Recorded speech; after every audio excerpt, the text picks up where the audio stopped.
It's time for me to buy a new phone, and I always have to have the latest, but Samsung claims to be the greatest.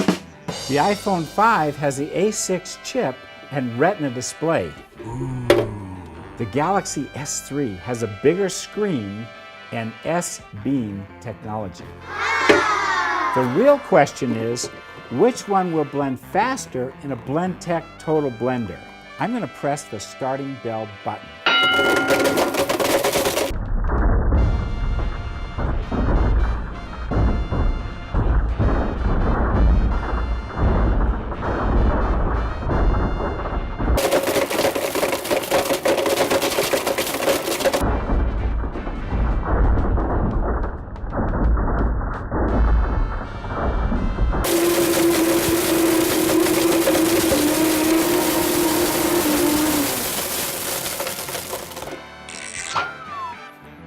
Oh, Siri smoke.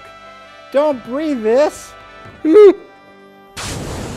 Oh, this smells like jelly beans. They both look the same to me. I think the real winner is the BlendTec Total Blender. Why don't you decide?